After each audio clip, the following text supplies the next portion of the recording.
What is cracking, my boys and girls? Today I want to talk a little bit about not being afraid of reusing your sounds. So if you made a track and you made a hit, or you love the sounds you used in the track, don't be afraid to reuse them and write a different track with it. Could be a different context, could be an entirely different track. In the case of this one, you're gonna see it's very similar to my hit track called Kaleidoscope. I basically I made some different drums, but I really used a bunch of the samples I had on that project as well. I used the guitars, I followed the same structure as a lead that plays, then a main lead that follows, then a lead that plays, then a break with the main lead, another layer. It's entirely the same, it's very similar, sorry. It's not entirely the same because it's a different key, it's a different melody, it's blah, blah, blah. But the idea behind it is that I wanted to write like another track exactly like this is not getting released, by the way. I wanted to write another track, like a version that I can play in different sets. So if I ever play Kaleidoscope, then I have a set the other day, I don't want to play Kaleidoscope again. I'd love to play a track that has the energy and the power, but that's not Kaleidoscope. So, and I might actually be like wrong here, because you get booked because of your music and people want to see you play your music. It's like a live band, you know. It's like you go see the Killers and you're expecting the Killers to play, I don't know, Mr. Brightside, you know, even if they played it 11 times before in their tour. That's them. In electronic music, as a producer myself, I make a bunch of tracks a day, so I want to be able to test them all. So sometimes you just want to spin an entire different set that's not the one you played the night before. So this is what I mean by reusing sounds and recontextualizing them. I'll break down this track for you. And you'll see the similarities if you've ever heard Kaleidoscope. Yeah, let's dive straight into it. Oh, let me give you a little snippety. Ooh.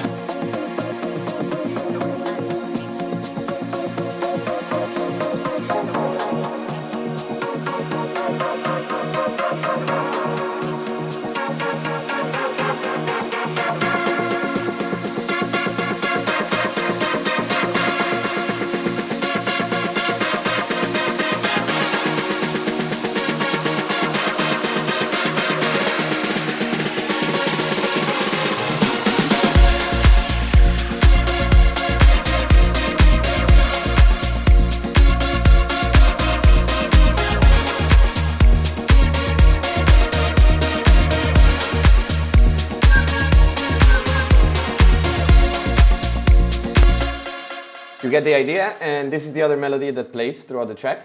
Let's go here.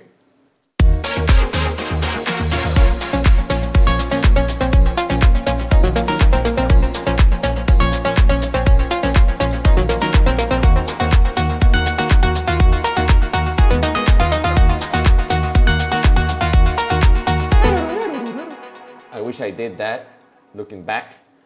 Let's dive into it, my boys.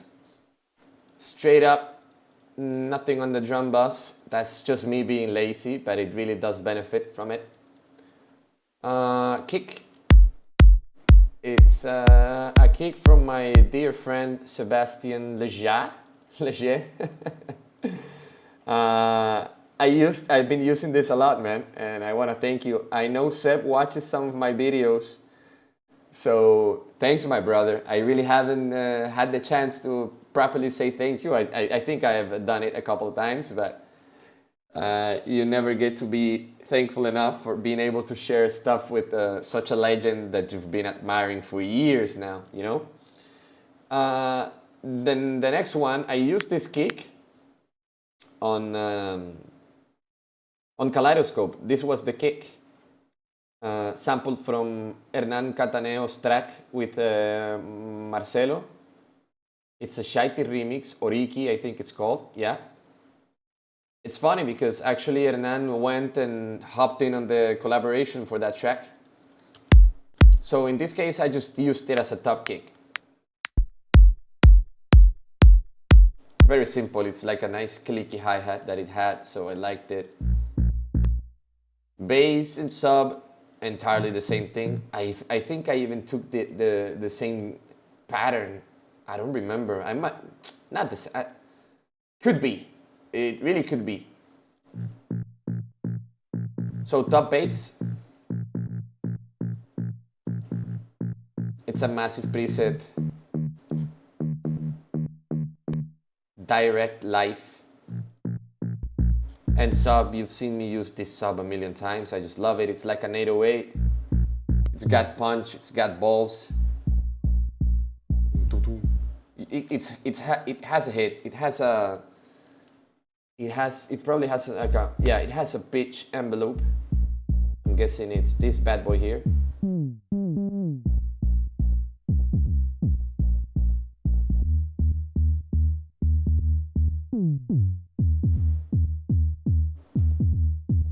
I don't even know how to remove the modulation from this one into macros. Oh, I don't want to mess around with that right now. But you get the idea. You assign an envelope to the pitch and make it decay really fast, so you only get the first hit of the envelope. So it hits, it decays really fast, and it takes the pitch from up to down, adding that kind of hit. That's basically how kicks are made. If you synthesize them, of course.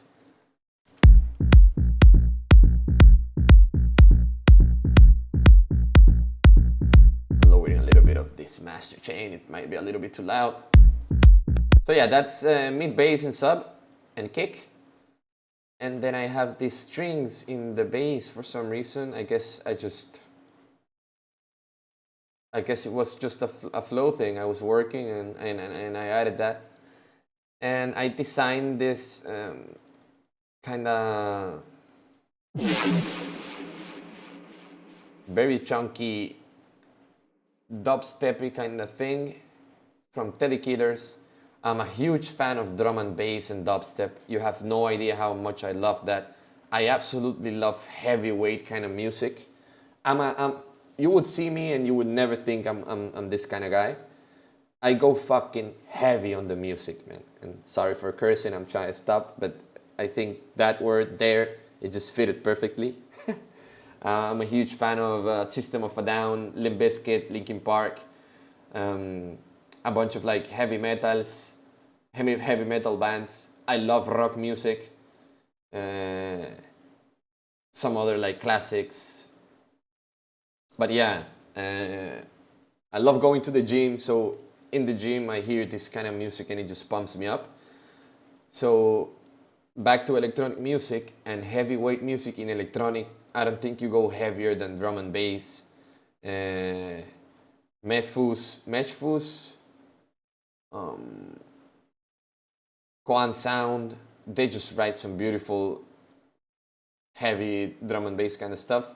And Teddy Killers are, I think, two guys, or one guy, I don't remember. And they made this Serum sample pack. And it's just packed with beautiful stuff.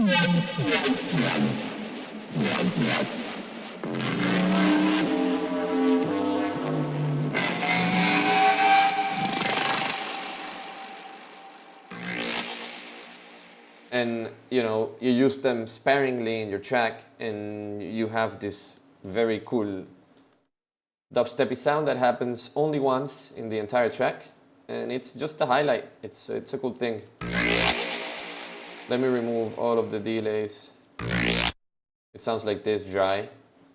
With my processing, it sounds like this. So it's very, very squashed. The capitator isn't even driving it, and it's still getting pushed into it because it's going into the red outside of serum. So straight out of serum, it's already clipping.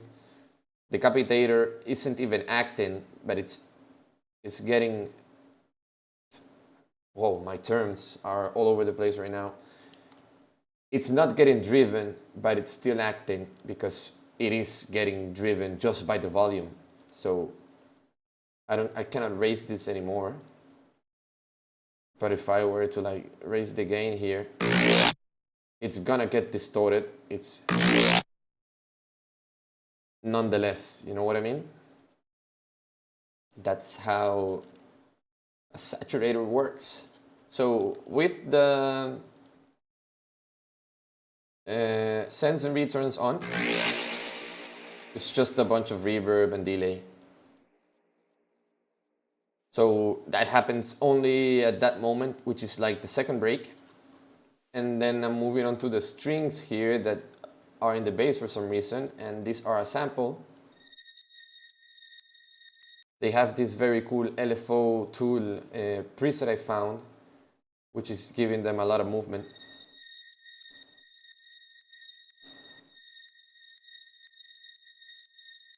Very random stuff. And I believe they're pitched around. So this is -2, this is +5, this is -2, -7. So I'm kind of writing a melody out of them.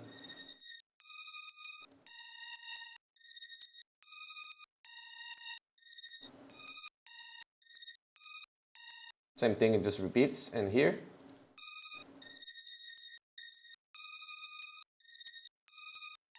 so I just felt like in the drop it could be a little bit more melodic, so we did that.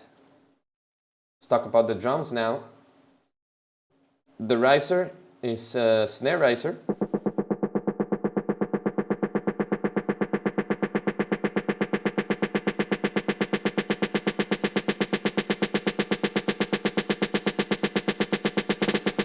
Whoa, that's so lazy. It has a little fill here. But that's super lazy. I mean, at least do some randomization on the... Maybe give it some swing, I don't know, Dulus.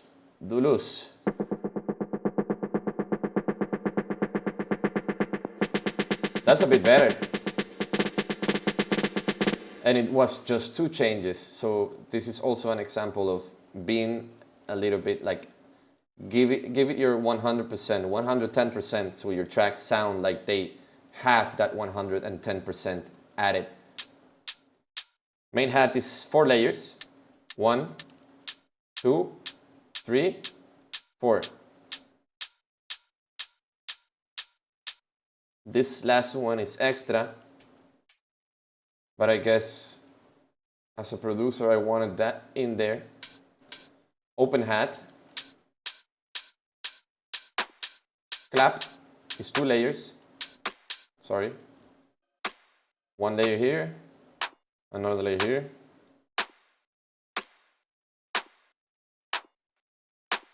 A more like snare-ish kind of layer, and then a classic 909 kind of hat clap, sorry. And we have another clap layer here, I believe. Yeah, so all 3 of them. And this one has a bunch of plate reverb, which I love. So the main drums, classic. You know, it's already groovy.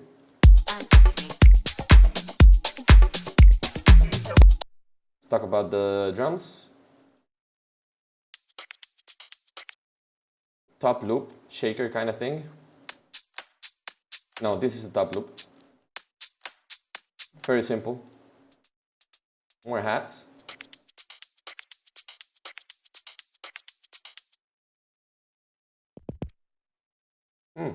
Kind of subby percussion.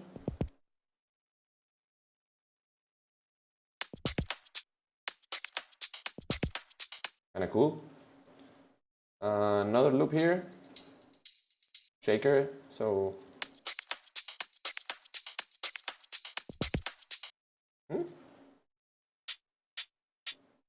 Another hat. I guess 4 layers weren't enough.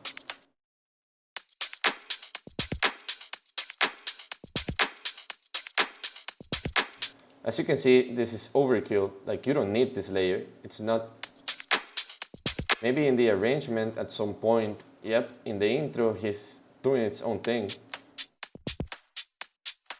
Because there's no hats. But at this moment, I could just remove it and have maybe half a dB more of headroom on my master and make this track a little bit louder. Half a dB is exaggerating, but if you remove all of the stuff that isn't doing anything, then you might actually get half a dB louder master. And half a dB louder master is huge. It's insane.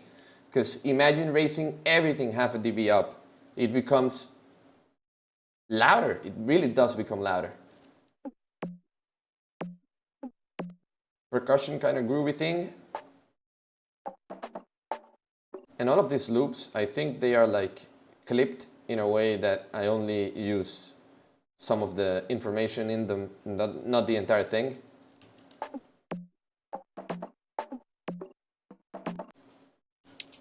More shakers, God forgive me. Lately, I've been stripping this way back and having more powerful elements and less layering in the drums. I think that's where the genre is moving. And this is a loop from Seb's pack. I think it was released on Loopcloud, or I don't know, but I absolutely love this pack and he doesn't use it. That's just so weird. It's the entire cool thing on this groove. Yeah, so if I remove all of the Seb's samples, this is some rookie stuff. But then when I add the samples from his pack,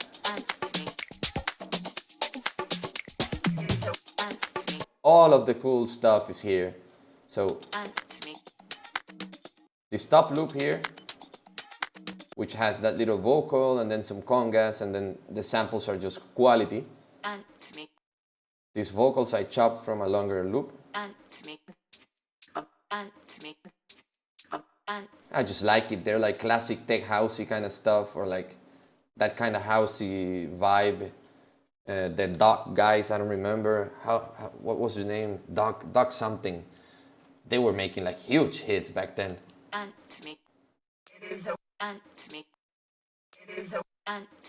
So that's the relationship between those two vocal chops, and I consider them drums because they're like part of the groove. So they're there because of that.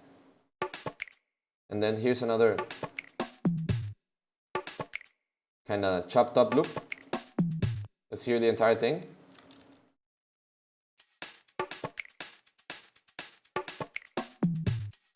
I didn't need more hats. I guess I realized at this point. I have this very nasty feel here. Very, very succulent. It has ping pong delay. So that's the groove.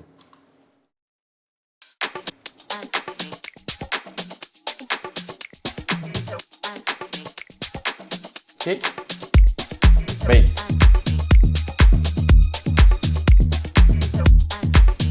Like I've been telling you a million times, if the groove is already there, then everything else that you add on top is going to be a plus. And this is a thing I live for. Like, it's a motto of my production. I need the groove to be slamming. If I start with a groove, obviously, which is like almost 99% of the cases, I want it to be very, very chunky before I start with the melodies. And so now it's gonna just make it like very, very simple for me to write like a melody on top of it, and I'm already going into the flow of the direction of a professional sounding track. So let's start with the top melody here. It is the Kaleidoscope Synths, same technique. I made a chord Ableton MIDI effect that is playing the first major interval. God, please excuse me here, because my music knowledge I'm not that good at explaining it. But imagine if I take this off, it sounds like this.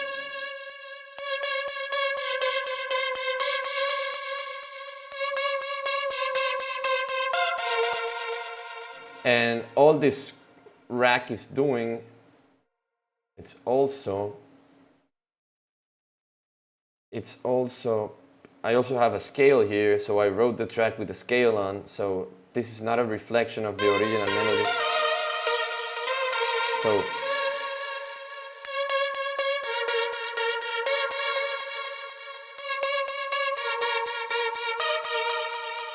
it's A sharp, sorry, so I completely messed up. Please excuse me.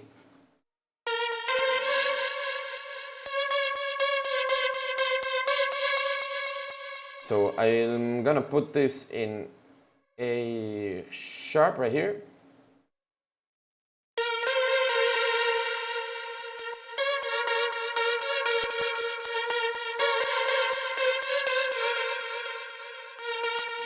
So what the chord scale module is doing is just adding this note here.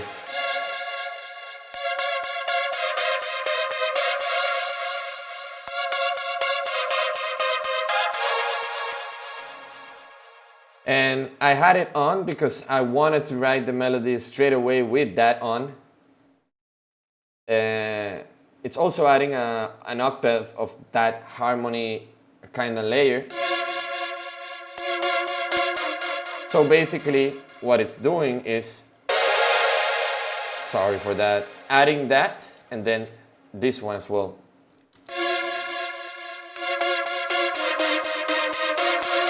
If I turn the module on, it's gonna sound awful.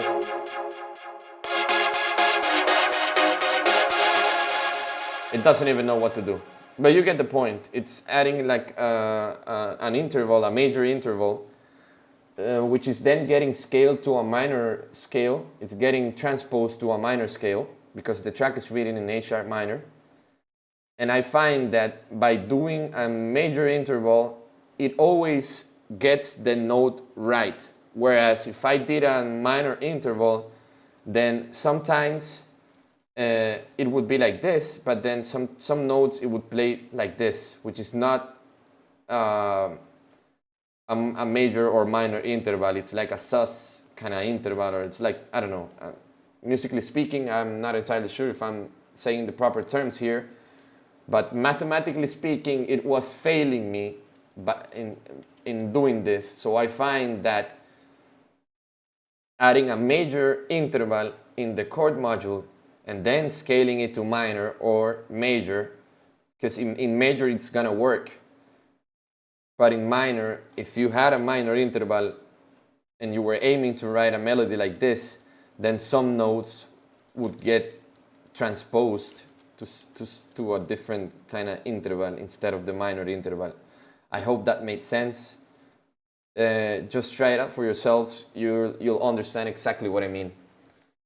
The preset comes from Zebra. It's Block 19. I guess I know I messed around with this preset a lot, because I remember doing a different video on Kaleidoscope, and after the video I went in and saved a bunch of the presets, and I mistakenly went forward on the preset and then backwards, and it sounded completely different.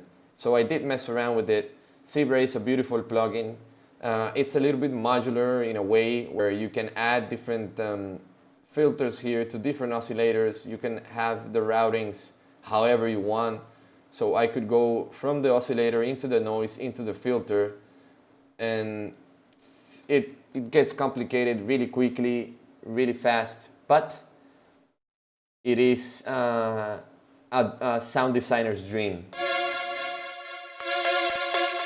And exactly as Kaleidoscope, I am modulating the oscillator warp, so the oscillator position, and the filter envelope, so it just changes from a saw wave to a square to a rectangle.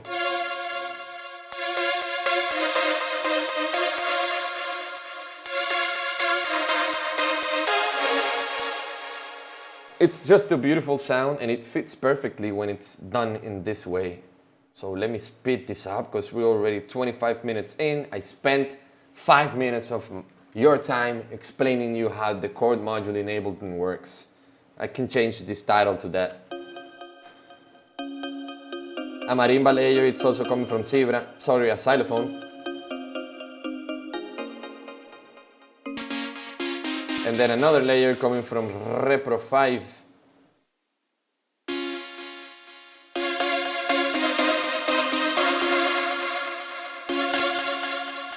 And another thing about layering, this sound on its own, it's nice already, but then you bring in like a very much in the background kind of organic sounding synth or sample. It's already adding body, and then you bring in something that's a little bit more soul wave-ish because this is being modulated a lot, so you get more crunch.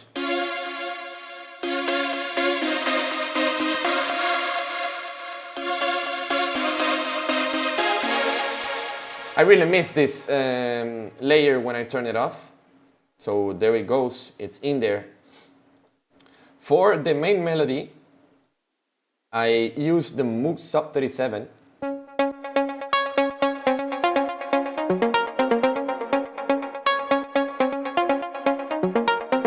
It is over there. I found a preset and I messed around with it. And I saved it in this Subsequent 37 editor, so I never lost that beautiful sound that I made. Very punchy, very plucky, very cool.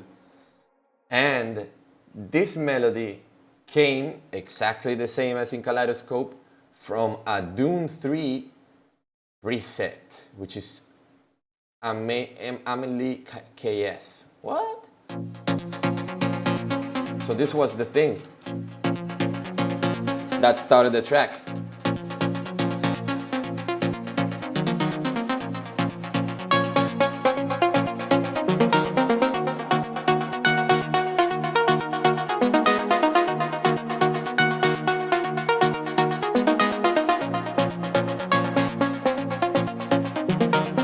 Just beautiful.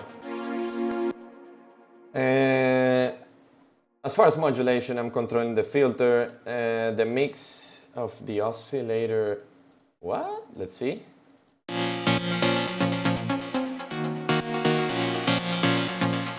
We have to check out that moment there. I'm really curious about why I did that.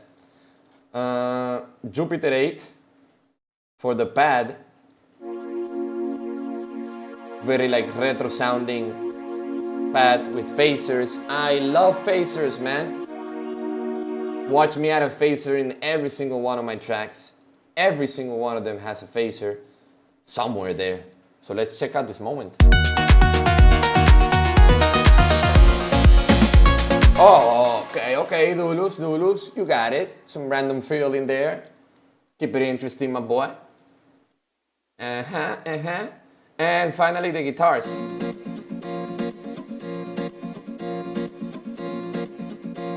Played live, huh? Hell nah. Guitars from Vengeance, House 2, Essential House 2. Hell nah, you know I cannot play the guitar. Hell nah, man, I cannot play any instrument.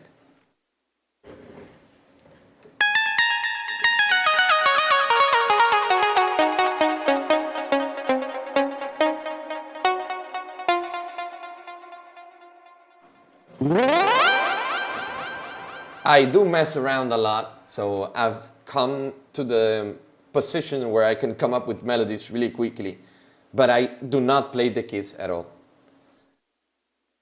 It might seem like I can because of my experience, but trust me, I do not play the keys. I am not like a guy who goes in and starts slamming chords with the left hand and going bass with the second hand, goes and puts their feet up in the keyboard as well and hangs up a pedal note up there with his pinky.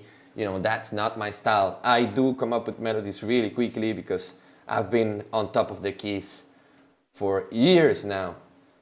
If I had knowledge, I would be a machine.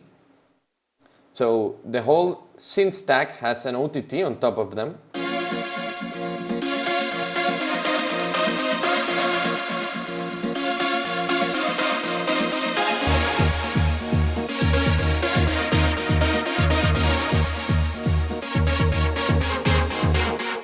Just makes them like way noisier, way punchier. OTT is a thing from heaven. I use this a lot. And finally, the risers, they're very simple. Reverse snare, crash, build up thing.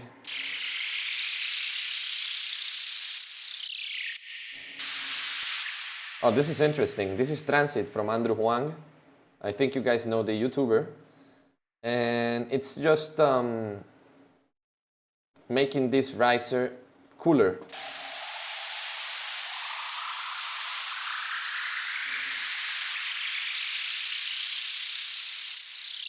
But the preset itself is a generator, so it doesn't actually need the noise there.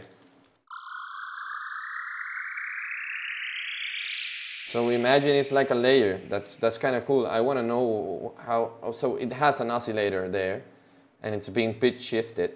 So that's how it makes the waveform, or the actual sound. I'm sorry, but then the noise is just adding to that.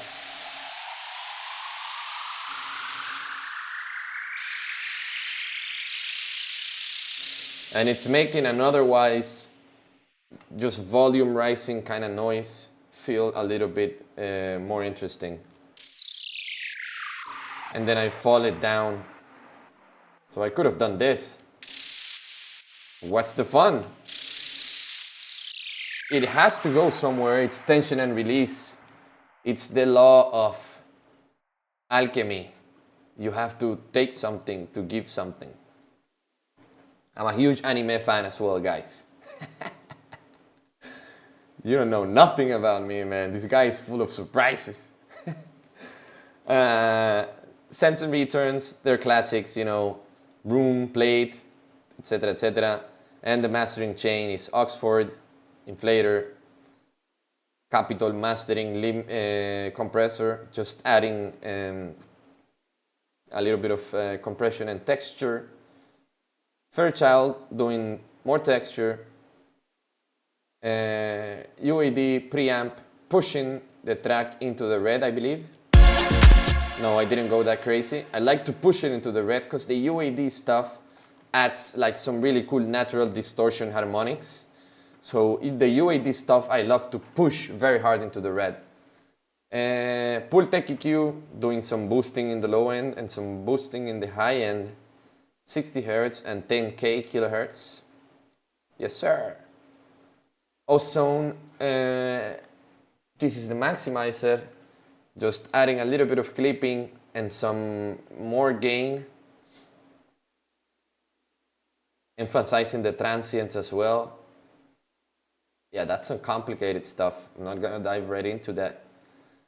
Soothe in the master, just removing a little bit of those nasty nasties. My clipper is missing, but this should be clipping a couple of dB out of the entire thing. And finally, the Pro L, which I push between -6 and -3 dB gain reduction. So that's it, guys. That's how you take sounds out of a track that you made and you liked and made another one, and you can repurpose this track however you want. Like, you can do whatever you want with this track. You can play it live, you can release it. You're gonna get called names because this guy's already releasing the same track again. But well, it's, you know, like, who cares? It's your project, it's your artist profile. Do what you want with it, but make good decisions. In my case, I wouldn't release this track because I already made it. And I truly believe I can be creative enough to make something fresh instead of like riding the wave of a hit track that I made. And just, I don't want to be a one-hit pony. That's basically it. One-hit wonder, not a one-hit pony. What is a one-hit pony? All right, guys. I hope you enjoyed this one. And if you have any questions, just let me know. The project file as well is gonna be available in my Patreon. So if you ever wanted to make Kaleidoscope, here is Kaleidoscope version 2. Take it or leave it. Peace.